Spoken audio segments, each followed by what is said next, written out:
ముంబైని city killer ఆస్టరాయిడ్తో ఎందుకు ముడిపెడుతున్నారో తెలుసా? Danger జోన్లో ఉండడమే ఇందుకు కారణమా? అదే కాని జరిగితే మహానగరం వినాశనం తప్పదా? పూర్తి వివరాల కోసం ఈ స్టోరీ చూడండి. భూమిని ఢీకొట్టేందుకు ఒక భారీ గ్రహ శకలం వేగంగా దూసుకొస్తుంది. దాదాపు 100 మీటర్ల వెడల్పు గల ఒక శకలం మొదటిసారిగా డిసెంబర్ 22, 2032న భూమిని ఢీకొనే అవకాశం ఉంది. అమెరికా అంతరిక్ష సంస్థ నాసా ప్రకారం 2024 వైఆర్ఏ అనే గ్రహ శకలం భూమిని ఢీకొనే అవకాశం 3.1% ఉందని తేల్చింది.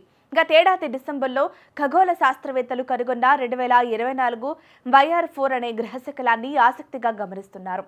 సిటీ కిల్లర్గా పిలిచే ఈ అంతరిక్ష శిల ఇప్పుడు డిసెంబర్ 22, 2032న మన గ్రహాన్ని ఢీకొనే అవకాశం 1.5% అనగా 67లో 1%గా ఉందని అంచనా.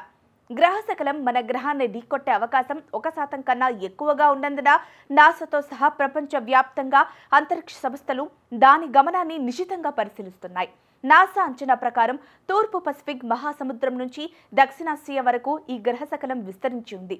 ఈ ప్రాంతం Bogota, Colombia, Lagos, Nigeria, Mumbai వంటి భారీ జనాభా కేంద్రాల్లో ఉంది.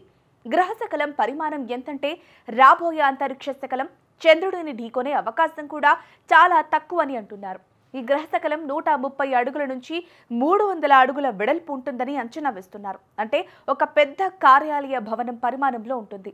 లేదంటే అంతరిక్షం నుంచి ఒక అతిపెద్ద పర్వతం భూమిపై పడితే ఎంత విధ్వంసం ఉంటుందో అంతే స్థాయిలో ఉంటుంది. ఆ గ్రహ శకలం మన భూమి వాతావరణంలో విడిపోయినా లేదా భూ ఉపరితలంపై ఒక బిలంను ఢీకొన్నా అది హైడ్రోజన్ బాంబును పోలి ఉంటాయి. తద్వారా ఏదైనా మహానగరాన్ని నాశనం చేసేంత వినాశాన్ని సృష్టించగలదు. గ్రహ శకలం ఢీకొట్టే అవకాశం తగ్గుతోంది.